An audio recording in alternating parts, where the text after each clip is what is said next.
Hello, good morning, students. So, today we are going to see our next chapter, which is chapter 9. The chapter name is The Making of Regional Cultures. So, let's see what we are going to see here in this chapter. One of the commonest way of describing a people is in terms of the language they speak. अब देखिए सबसे ज़्यादा common वे क्या है किसी भी लोग के बारे में डिस्क्राइब करने का सबसे बड़ा जो है वो कॉमन लैंग्वेज है जो लैंग्वेज वो बोलते हैं.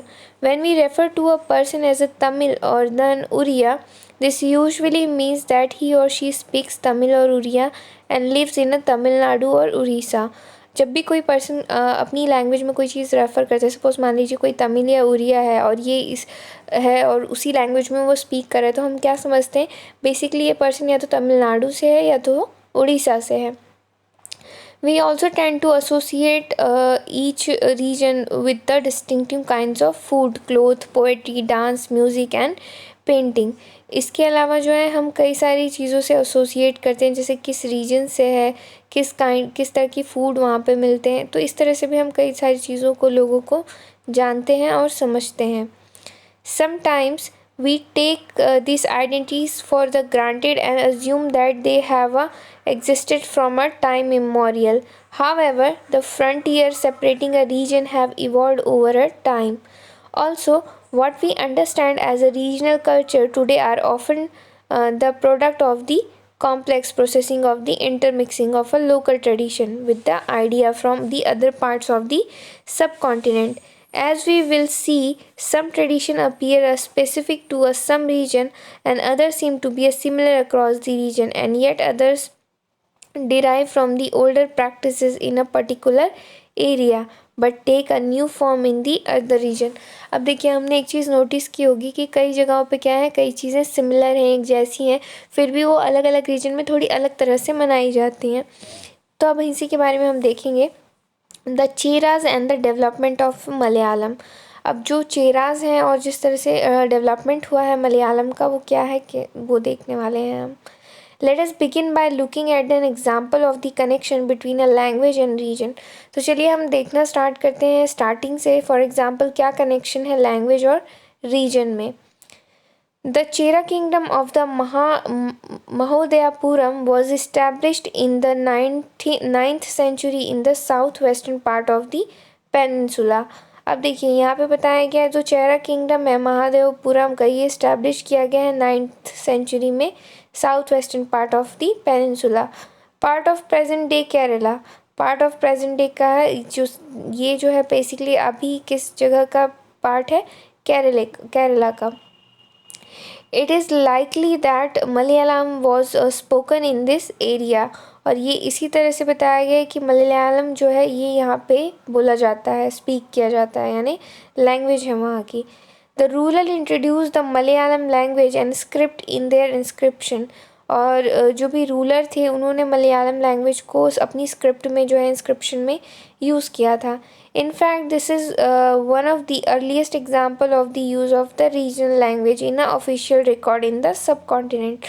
और ये जो है क्या है, एग्जाम्पल है जो कि एक रीजनल लैंग्वेज का जो ऑफिशियल रिकॉर्ड के लिए सब कॉन्टिनेंट में यूज़ किया गया है.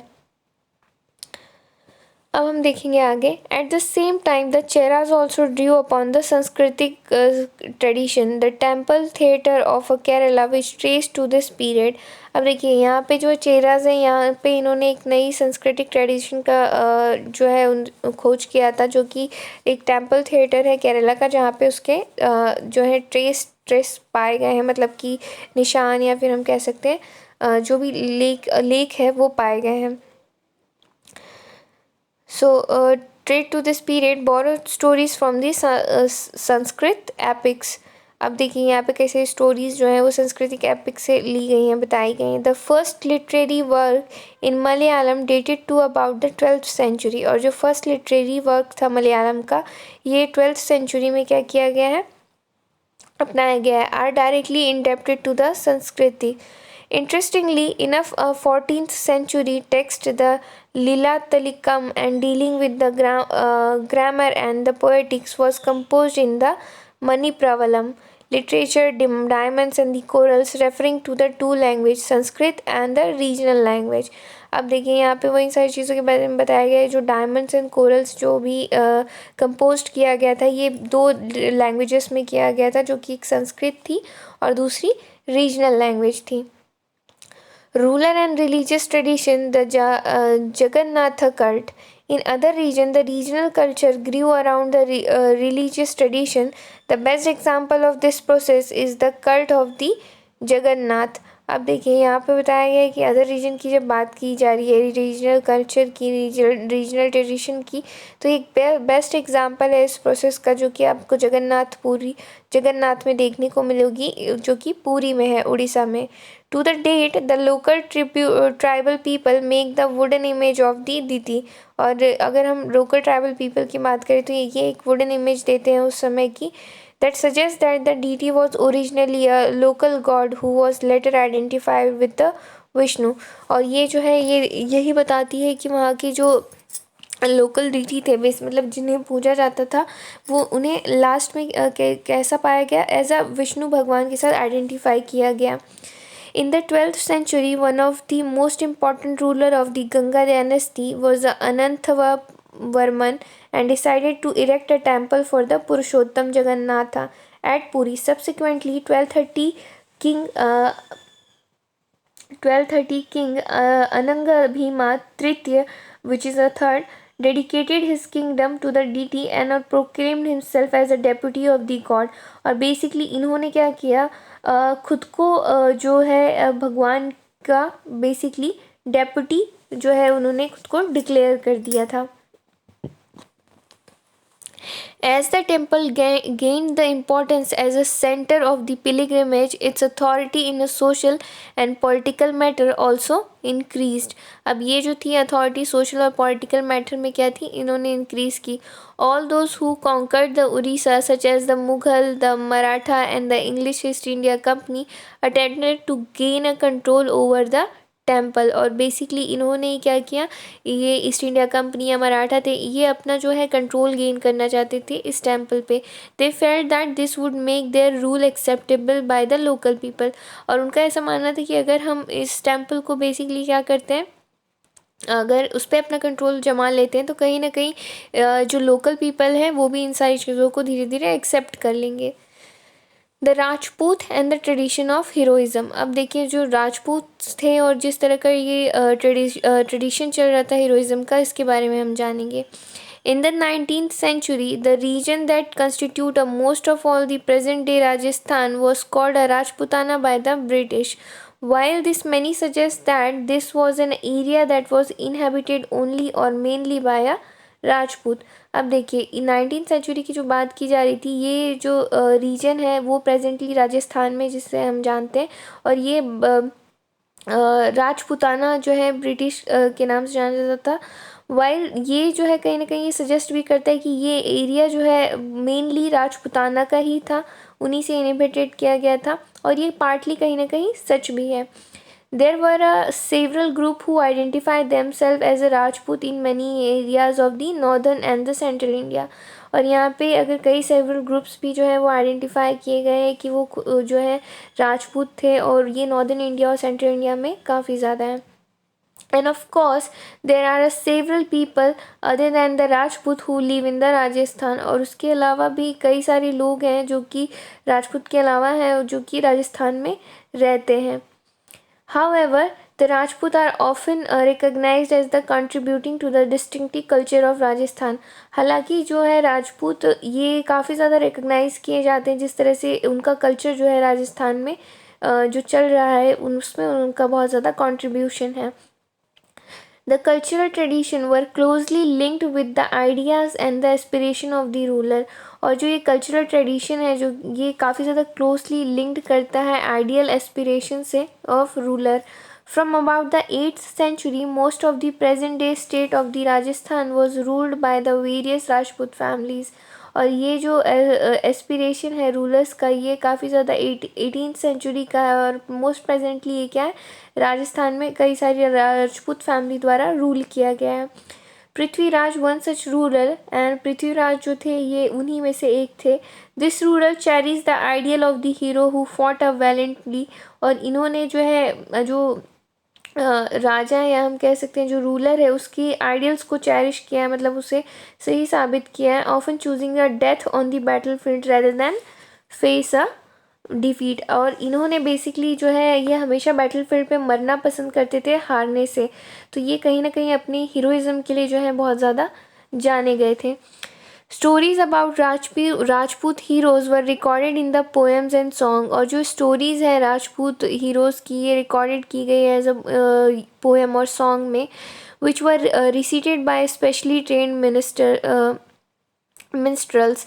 और ये जो है ये सारी चीज़ें सुनाई जाती थी कई सारे स्पेशली जो ट्रेंड होते थे मिनिस्ट्रल होते थे उनके द्वारा। This preserve the memories of the heroes and were expected to inspire other to follow their example. और ये जो थी ये स्टोरीज़ मेमोरी में स्टोर करके रखी जाती थी, ताकि ये जो है लोगों को सुनाई जाए तो लोग इनसे ज़्यादा क्या हो इंस्पायर हो, और जो है बेसिकली उनकी चीज़ों को, उनके एग्जाम्पल्स को फॉलो करें। Ordinary people were also attracted by this story. और इसके अलावा जो ऑर्डिनरी पीपल है, जो कॉमन पर्सन है, वो भी इन स्टोरी से क्या है बहुत ज़्यादा अट्रैक्टेड हुआ करते थे। which often depicted a dramatic situation and a range of a strong emotion। और ये oftenly क्या है, एक dramatic situation होती थी जहाँ पे range of strong emotions जैसे कि लॉयल्टी है, फ्रेंडशिप है, लव है, वेलोर है, एंगर है, ये सारी चीज़ें उसमें होती थी। इन ड्रामेटिक सिचुएशन में उसे बताई जाती थी, दिखाई जाती थी। Did woman find a place within this stories. क्या इन स्टोरीज में औरतों को जगह मिली थी? Some time they figure as the cause for a conflict. कई बार उन्हें क्या कि इस तरह से दिखाया गया कि वही उन प्रॉब्लम्स की मेन जड़ थी। As a man fought with one another another to either win or protect woman. जैसे कि मतलब या तो उसको जीतने के लिए या फिर उसको प्रोटेक्ट करने के लिए क्लैशेज हुए हैं, कॉन्फ्लिक्ट हुए हैं, इस तरह से दिखाया गया। Women are also depicted as a following their heroic husband in both life and death. और वुमेन्स को ऑल्सो डिपिक्ट किया गया है कि वो अपनी हीरोइक हस्बैंड यानी जो उनके हस्बैंड्स होते थे उन ज़िंदगी मतलब जी रहे हैं या मर रहे हैं सभी में वो उनके साथ होती थी। There are the stories about the practice of sati और the immolation of the widows on the funeral pyre of their husbands. और जैसे कि कई सारी स्टोरीज़ थी, जैसे कि सती होना, यानी क्या है, अगर पति की डेथ हो रही है तो उसके साथ ही उसी चिता में खुद का ही अग्नि दहन कर देना। तो इस तरह की चीज़ें जो है बेसिकली उस समय बताई गई थी। So those who followed the heroic ideal often had to pay for it and with their live. तो जो भी ये हीरोइक आइडल्स के फॉलोअर्स थे या फॉलो करते थे, उन्हें इन दी एंड क्या है अपनी ज़िंदगी इस चीज़ के लिए दाव में लगानी पड़ती थी। Beyond the regional frontiers the story of the Kathak. अब देखिए स्टोरी ऑफ कथक हम देखेंगे। If the heroic tradition can be found in a different region in a different forms, the same is true of a dance. Let us look at the history of one dance form, Kathak. अब देखिए कई सारी चीज़ें हैं जो different different reason की है, different different form में, जिसमें एक ट्रू डांस है जिसके कि हम कथक के नाम से जानते हैं। और ये काफ़ी ज़्यादा एसोसिएटेड है several parts of the north India. अब हम देखेंगे आगे। The term Kathak is derive from the कथा। जो टर्म कथक निकाली गई है ये डिराइव की गई है from word katha. That word is used in Sanskrit और Sanskrit and the other language for a story. ये जो वर्ड है ये संस्कृत में और भी कई लैंग्वेजेस में यूज़ किया जाता है फॉर द स्टोरी, यानी कथा का मतलब क्या होता है, story. The kathaka were the originally a caste of story teller in a temple of north India. जो कथाकाज होते थे ये बेसिकली क्या होते थे, ये कास्ट ऑफ स्टोरी टेलर होते थे, मतलब ये स्टोरी बताते थे टेम्पल्स में नॉर्थ इंडिया में। ये क्या है, एक तरह का who embellished their performance with the gesture and song. Basically क्या है, ये अपने जेस्चर और सॉन्ग्स के थ्रू यानी अपने एक्सप्रेशंस के थ्रू जो है ये पूरी स्टोरी उस चीज़ को समझाते थे। Kathak began evolving into a distinct mode of dance in the 15th and 16th century। Kathak जो है इसकी शुरुआत हुई थी डिस्टिंक्ट मोड में डांस से इन 15th and 16th century with the spread of the भक्ति मूवमेंट। और ये किस चीज़ से स्प्रेड हुई थी, भक्ति मूवमेंट से। The legend of the Radha Krishna were enacted in a folk plays. और जो लेजेंड्स थे राधा कृष्णा ये इन्हीं फोक प्लेस पे जो है इनकी रास लीला और काफ़ी सारे फोक डांस जो है, ये बेसिक जेस्चर जो है ये कथक स्टोरी टेलर इसी के थ्रू बताते हैं। सो बेसिकली कथक क्या है, एक स्टोरी टेलर्स हैं जो कि इसके थ्रू, ये जो कथक डांस है इसके थ्रू उसे एक्सप्रेशंस के साथ बताया जाता था। Under the Mughal emperor and their nobles, the Kathak was performed in the court, where it acquired its present feature and developed into a form of dance with a distinctive style. So basically, अगर हम Mughal emperor की बात करें तो उस समय के जो नोबल्स थे, यानी कथक जो परफॉर्म किया जाता था उनके कोर्ट में, ये कहीं ना कहीं एक्वायर करता था प्रेजेंट फीचर को कि क्या डेवलप्ड हुआ है डांस में, किस तरह से डिस्टिंक्टिव स्टाइल होती थी उस डांस की। Subsequently it developed in a to tradition or gharanas, basically ये जो है टू ट्रेडिशंस में, या फिर हम कह सकते हैं दो घराने में इसे डेवलप किया गया था। One in the court of the Rajasthan जो कि जयपुर में है, and the other one in the Lucknow. Under the patronage of the Wajid Ali Shah, the last nawab of the Awadh, ये it grew into a major art form. और बेसिकली जो है हम कह सकते हैं जो कि लास्ट नवाब थे अवध के, उन जिनका नाम था क्या, वाजिद अली शाह, इनके ही पेट्रोनेज में ये चीज़ जो है यहाँ पे आई थी। It grew into a major art form, और ये एक बहुत बड़े आर्ट फॉर्म में जो है ये कन्वर्ट हो गया था। By the third quarter of the 19th century, it was firmly entrenched as a danced form not only in this two region but in the adjoining areas of the present day Punjab, Haryana, Jammu and Kashmir, Bihar and Madhya Pradesh. Emphasis was laid on the intricated.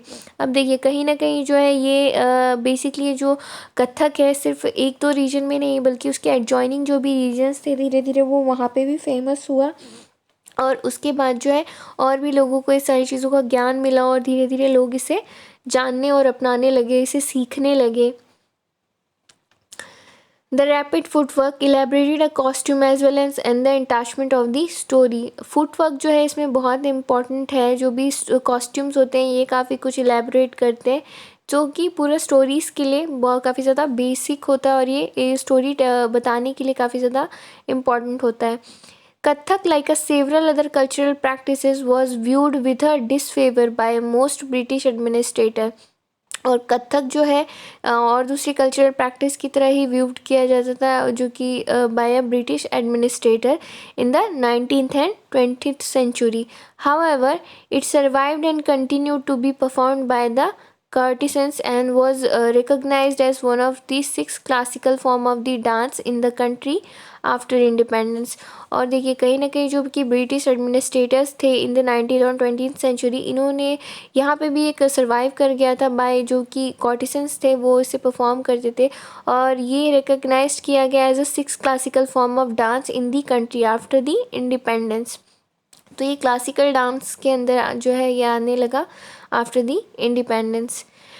Painting for patrons and the tradition of the miniatures. Another tradition that developed in a different ways was that of the miniature painting. अब देखिए जो एक नया tradition develop किया गया था वो दूसरा क्या था, पेंटिंग मिनिएचर, यानी बेसिकली सारी चीज़ों को पेंटिंग में उतारना। मिनिएचर मतलब as they are very name suggests are small size painting generally done in a watercolor on a cloth or paper. Basically एक ऐसी पेंटिंग होती है जो कि स्मॉल साइज पेंटिंग होती है जिसमें कि वाटर कलर से या फिर कलर से या तो पेपर पे या फिर क्लोथ पे ये जो है पेंटिंग बनाई जाती थी। The earliest miniature were on the palm leaves और वुड। पहले जो सबसे पहले मिनिएचर बनाया गया तो पहले पाम लीव्स पे या फिर वुड पे बनाया गया। उसके बाद some of the most beautiful of this found in the western India, और इसमें से कुछ जो बहुत खूबसूरत है वो वेस्टर्न इंडिया में आपको देखने को मिलेंगे। Are used to illustrate as a Jain text and the Mughal emperor Akbar Jahangir and the Shah Jahan and the patronised highly skilled painters who primarily illustrated the manuscript containing a historical accounts and the poetry. These were generally painted in a brilliant colors and the portrayed court sense. अब देखिए यहाँ पे जो है ये इतनी खूबसूरत होती है, इनको मतलब काफ़ी बारीकी और ब्रिलियंट तरीके से इसमें कलर का इस्तेमाल किया गया है और बहुत अच्छे से क्या किया है, इसे पोर्ट्रेट किया गया है। They were often exchanged as gift and were viewed only by a exclusive few, the emperor and his close associate. और ये जो है क्या जो गिफ्ट होता है, व्यू होता है, वो एक दूसरे से एक्सचेंज करते हैं और काफ़ी ज़्यादा एक्सक्लूसिव होता है। उनके क्लोज एसोसिएट के साथ। With the decline of the Mughal empire, अगर हम मुगल एम्पायर को डिक्लाइन करें तो many painters moved out to the court of emerging regional state, और कई सारे पेंटर्स जो थे ये मूव कोर्ट से अगर हटें तो एक रीजनल स्टेट में थे, जो कि रिजल्ट करता था मुगल आर्टिस्टिक टेस्ट को, जो कि इन्फ्लुएंस था regional court of the Deccan and the Rajput court of the Rajasthan. At the same time, they retained and developed their distinctive characteristic portrait of the ruler, and the court scenes came to be painted. Following the Mughal example, beside the theme from the mythology and poetry was depicted at the centers such as Mewar, Jodhpur, Bundi, Kota and the Kishangarh. Basically देखिए यहाँ पे बताया गया है जो miniature है उसमें क्या क्या चीज़ें शो की गई है, किस तरह से होती थी। जैसे कि अकबर रेस्ट कर रहे हैं ड्यूरिंग हंट, तो मुग़ल मिनिएचर में ये चीज़ दिखाई गई है। तो इस तरह से काफ़ी सारी पेंटिंग्स और चीज़ें जो है वहाँ पे आपको देखने को मिलेगी, जो कि मेवाड़ जोधपुर में है, जो कि काफ़ी बड़ा सेंटर है। इन जगहों के बारे में, इन माइथोलॉजियों के थीम्स के बारे में यहाँ पे आपको डिपिक्टेड किया गया है। Another region that attracted a miniature painting was the Himalayan foothills around the modern day state of the Himachal Pradesh. अब देखिए इन मिनिएचर्स को जो है दूसरी जगह जहाँ पे काफ़ी ज़्यादा अट्रैक्टेड हुआ था, ये हिमाचल प्रदेश में हुआ था। By the late 17th century this region had developed a bold and intense style of miniature painting called the Basohli. अब देखिए bye the late 17th century की अगर हम बात करें तो ईस्ट रीजन में काफ़ी ज़्यादा बोल्ड और इंटेंस स्टाइल में मिनिएचर पेंटिंग जैसे कि बसौली जो है ये काफ़ी ज़्यादा फेमस हुआ था। The most popular text to be painted here was the Bhanudatta's Rasamanjari, और जो सबसे ज़्यादा मोस्ट पॉपुलर टेक्स्ट था जो कि पेंटेड किया गया था वो क्या था, भानुदत्तास रश्मजारी। Nadir शाह's invasion and the conquest of the Delhi in 1739 resulted in the migration of the Mughal artists to the hills। और यही जो है इस समय जो है बेसिकली माइग्रेशन हुआ मुग़ल आर्टिस्ट का हिल्स में, जो कि एस्केप कर रहे थे uncertainty of the plains. Here they found a ready patrons which led to the founding of the Kangara school of the painting by the mid 18th century। The Kangara artists developed a style which breathed and a new spirit into a miniature painting। The source of the inspiration was the Vaishnavi traditions, soft colors including a cool blues, greens and the lyrical treatment of the theme distinguish a Kangra painting. अब देखिए Kangra painting के बाद की गई है यहाँ पे, तो कांगड़ा स्कूल ऑफ पेंटिंग है जहाँ पे मिड 18th सेंचुरी जो है ये यहाँ पे आर्टिस्टिक डेवलप किया गया, जहाँ पे नई नई तरह से मिनिएचर पेंटिंग कैसी बनाई जाती है। सोर्स ऑफ इंस्पिरेशन जो है यहाँ से मिलना लोगों को स्टार्ट हुआ, किस तरह से सॉफ्ट कलर्स को कूल ब्लूज़ के साथ ग्रीन्स के साथ मिला के कितने अच्छे तरीके से रिप्रेजेंट किया जा सकता है, ये यहाँ पे सीखा और सिखाया गया।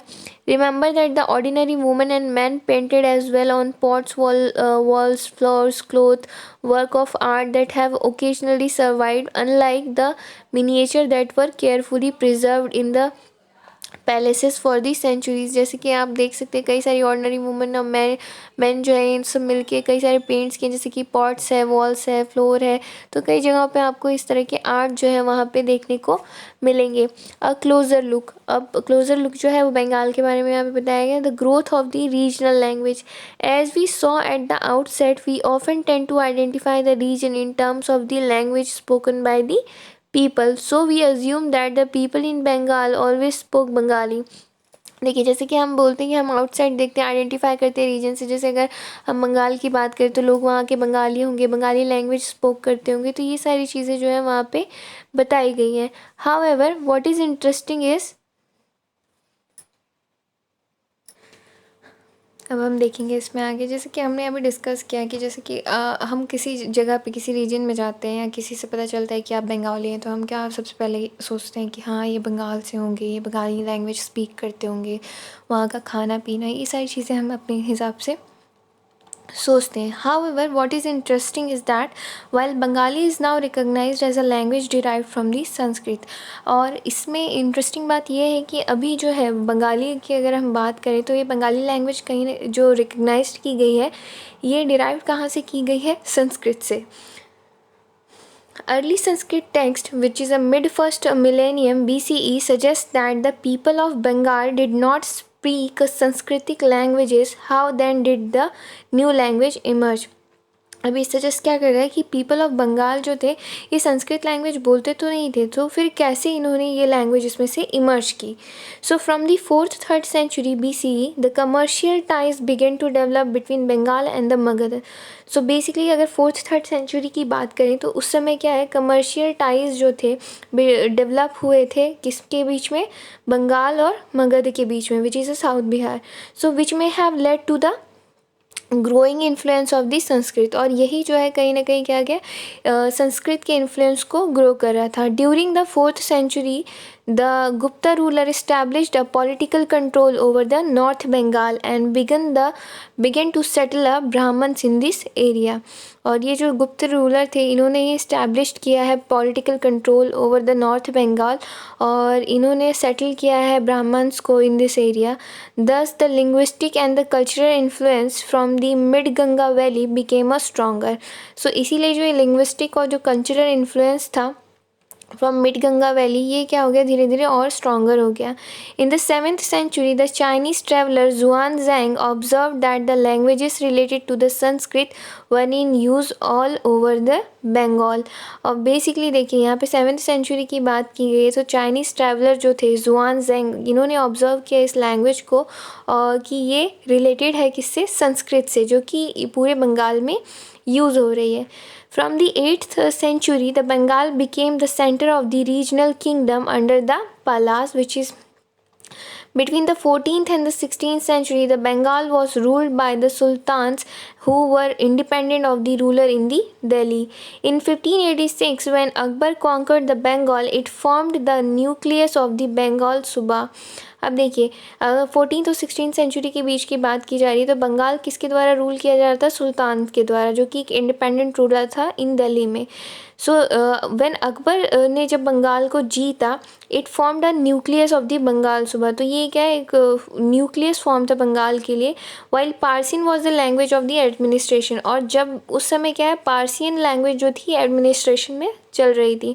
सो Bengali developed as a regional language. तो इस तरह से क्या हुआ, बंगाली को एक रीजनल लैंग्वेज के थ्रू को समझ के डेवलप किया गया.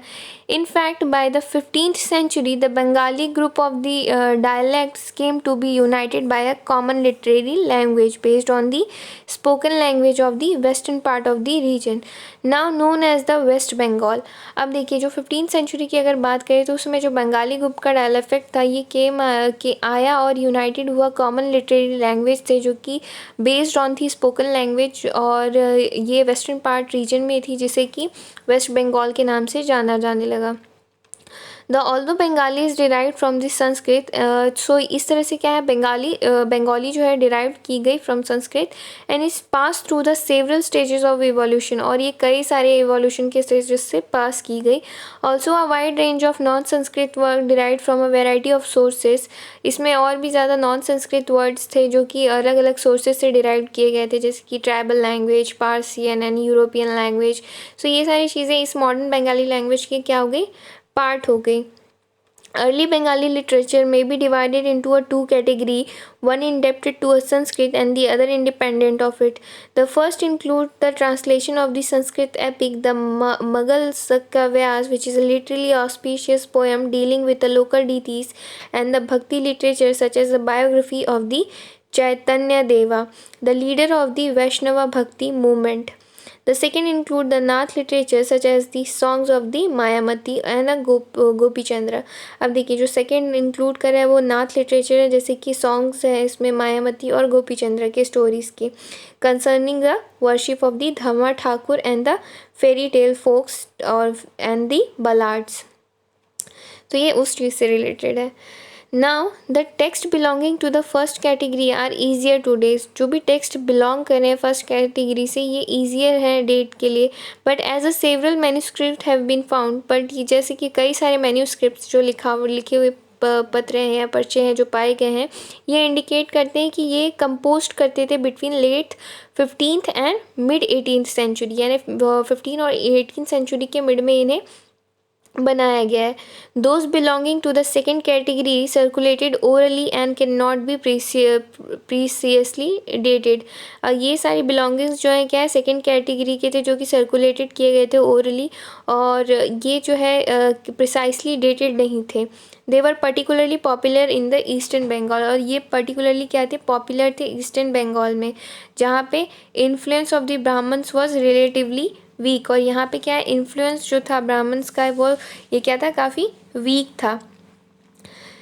पीर्स एंड टेम्पल्स, तो अब पीर्स और टेम्पल्स के बारे में हम देखेंगे। From the 16th century people began to migrate in a large number from the less fertile western Bengal to the forest and marshy areas of the south eastern Bengal.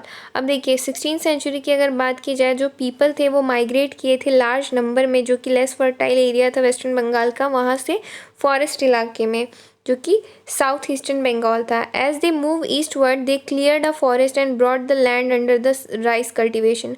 और जब वो मूव किए ईस्टवर्ड तो उन्होंने जो फॉरेस्ट है उसको clear किया और बेसिकली वहाँ पे कल्टीवेशन स्टार्ट की, किस चीज़ की, rice cultivation. So gradually the local community of a fish folk and the shifting cultivator often tribal merged with a new community of a peasants. सो बेसिकली क्या हुआ, जो भी लोकल कम्युनिटी थी फिश फोक की और शिफ्टिंग कल्टीवेटर्स की, ये सारे मिलके एक दूसरे में मर्ज हो गए और एक कम्युनिटी बनी of peasant.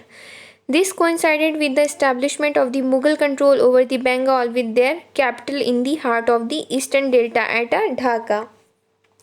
Officials and the functionaries received the land and often set up a mosque that served as the center for religious transformation in this area। और इसी तरह से क्या हुआ है कि religious transformation हुआ इस सेंटर पे, इस एरिया में। These early settlers sought came order to assurance in the unstable condition of the new settlement। और यही जो है ये एक न्यू सेटलमेंट की अनस्टेबल कंडीशन जो है यहाँ पे बनी। These were provided by the community leader who also functioned as a teacher and the adjunct adjutaries and were sometimes ascribed with the supernatural powers। और इसी तरह से क्या हुआ, कई कम्युनिटी लीडर बने जो कि फंक्शन किए एज अ टीचर और एडजटरी, जो कि इस तरह से भी माने गए कि उनके पास कई सुपरनेचुरल पावर्स हैं। People refer to them with the affection and respect as pirs. और पीपल्स जो हैं इन्हें बहुत ज़्यादा अफेक्शन यानी प्यार और रिस्पेक्ट देते थे as Pir. So this term included a saint or Sufi and the other religious personality daring a colonizers and defined soldiers, various Hindu and Buddhist deities and even animistic spirits. The cult of the peers became a very popular and their shrines can be found everywhere in Bengal। अब देखिए धीरे धीरे क्या हुआ, संत सूफी और other religious personality जो थे इस समय के, धीरे धीरे क्या हुआ उनमें इनका जो कल्ट है, बेसिकली जो पीर है, ये इनमें बहुत ज़्यादा पॉपुलर हो गए। और बेसिकली इन बंगाल में इन्हें हर जगह जो है जाने लगा। और इसके साथ साथ इनके जो है और भी जो हम कह सकते हैं जो शिष्य बने लोग जो हैं, उनके शिरीन्स बने यानी दास बने, उनसे उन्होंने वो सारी चीज़ें सीखी, समझी और आगे फॉरवर्ड की। The Bengal also witnessed a temple building spree from the late 15th century which culminated in the 19th century। Bengal जो है ये विटनेस है कई सारे टेम्पल बिल्डिंग का जो कि लेट 15th सेंचुरी में बनाए गए हैं। We have seen that temple and the other religious structure were often built by the individual or the group who were becoming a powerful to both demonstrate their power and proclaim their piety। Many of the modest brick and the terracotta temple in Bengal were built with the support of the several low social groups such as the Kolu and the Kansari। The coming of the European trading companies created a new economic opportunity. Many families belonging to this social group availed of this as their social and economic position improved। They proclaimed their status through the construction of temple. When the local deities once worshipped in the thatched huts, the village gained to the recognition of Brahmins, their image began to housed in the temple। अब देखिए basically कई सारे जो लोग हैं उनका status किस तरह से बेसिकली प्रोक्लेम किया गया, जिस तरह से उन्होंने कंस्ट्रक्शन किया टेम्पल का, उनके लोकल डिटीज़ का, जिस तरह से उन्हें वर्शिप किया जा रहा था, जो भी चीज़ें उनके लिए की जा रही थी। The temple began to copy the double roof which is a dochala और four roof which is a chauchala structure of the thatched huts. अब बेसिकली देखिए ये जो टेम्पल्स हैं ये कॉपी करना शुरू किए डबल रूफ से, फिर 4 रूफ तक, तो इस तरह से ये चीज़ें होने लगी। Remember the bangla dome which is in chapter 5, this led to the evolution of the typical Bengali style in temple architecture. और यही जो है एक टिपिकल स्टाइल तो जो था बंगाली टेम्पल आर्किटेक्चर का उसमें देखा गया। In the comparatively more complex four-roofed structure, four triangular roofs placed on the four walls move up to the converge on a curved line or a point. Temple were usually built on a square platform. ये basically क्या है, एक converge और curve line होती थी point की, जो कि टेम्पल यूजुअली बिल्ड किया जाता था स्क्वायर प्लेटफॉर्म पे। The temple were decorated with the paintings and the ornamental tiles or the terracotta tablets. In some temples, particularly in a Vishnupur in the Bankura district of West Bengal, such decorations reached a high degree of excellence. और कुछ कुछ temples अगर आप देखेंगे वहाँ के, तो कई ज़्यादा इतना अच्छा वहाँ का डेकोरेशन है कि वो एक्सेलेंस की हाई डिग्री पे है, यानी बहुत ही ज़्यादा अच्छे से प्रेजेंट किया गया है, जैसे कि एक फ़ोटो इमेज यहाँ पे शो की गई है। Now we are going to see the fish as food. अब फिश के बारे में देखिए, फ़िश को एज फूड यूज़ किया जा रहा है। ये आप जैसे कि पेंटिंग यहाँ पे देख सकते हैं कि फिगर क्या कह रहा है, fish being dressed for a domestic consumption, terracotta plank for the Vishalakshi temple. ये एक विशालक्षी टेम्पल है जहाँ पे इमेज को ड्रॉ किया गया है, बनाया गया है कि फ़िश को किस तरह से food as a food use किया जा रहा है। Traditionally food habit are generally based on locally available item of food. पहले क्या होता था, ट्रेडिशनल जो भी फूड हैबिट होती थी जनरली वो किस चीज़ पे बेस्ड होती थी कि लोकली कौन सा आइटम ऑफ फूड जो है वो अवेलेबल है वहाँ पे। बंगाल ये एक रिवरियन प्लेन है, तो यहाँ पे प्लेंटी ऑफ राइस और फिश जो है यहाँ पे मिलती थी। So understandably these two items figure prominently in the menu of the even poor Bengalis. तो ये दो चीज़ जो है, आपको पुअर बंगाली हो या काफ़ी अमीर बंगाली हो, ये दो चीज़ आपको वहाँ पे काफ़ी ज़्यादा देखने को मिलती है। Fishing has always been an important occupation in Bengal literature, contains a several references to fish. Fishing जो है बेसिकली ये काफ़ी ज़्यादा इंपॉर्टेंट ऑक्यूपेशन है बंगाली लिटरेचर का, जो कि कंटेन करता है सेवरल रेफरेंसेस को। What is more, terracotta plaque is the walls of the temple and the viharas depict a scene of a fish being dressed and taken to the market in a basket। और basically fish को किस तरह से लिया जाता था और dress करके फिर मार्केट में बास्केट में बेचा जाता था, उसके बारे में बताया गया है। The Brahmans were not allowed to eat non vegetarian food. और जो ब्राह्मण्स होते थे ये नॉन वेजिटेरियन फूड खाने के लिए अलाउड नहीं थे। But the popularity of fish in the local diet made the Brahmanical authorities relax this provision for the Bengal Brahmins। और पर ये जो लोकल डाइट था, जो कि ब्राह्मणिकल अथॉरिटी था, इससे रिलैक्स मिला उनको, क्योंकि इसका प्रोहिबिट किया गया बंगाली ब्राह्मण्स में। The Birthadhama Purana, a 13th century Sanskrit text from the Bengal, permitted the local Brahman to eat a certain varieties of fish. तो इस तरह से इन यहाँ पे क्या हुआ, इन जो लोकल ब्राह्मण्स थे वहाँ के लोगों को कुछ वेराइटी ऑफ फ़िशेस जो है खाने का परमिशन मिल गया। तो इससे क्या है, वो इस चीज़ों को खाने लगे जो उनका लोकल फूड था। आई होप ये चैप्टर आपको समझ में आ गया है। In case if you have any doubt regarding this you can ask me any time. And if I am brief about this chapter, so देखिए यहाँ पे बेसिकली जिस तरह के टेम्पल्स हैं, रीजनल कल्चर है, लोकली के जिस तरह के फूड अवेलेबल हो सकते हैं, तो उस तरह की चीज़ों पे मिलके चैप्टर बनाया गया है, पूरे उसके बारे में बताया गया है। सो या I of course I think you have understood this thing, and in case if you have any doubt you can ask me anytime. Thank you for the day.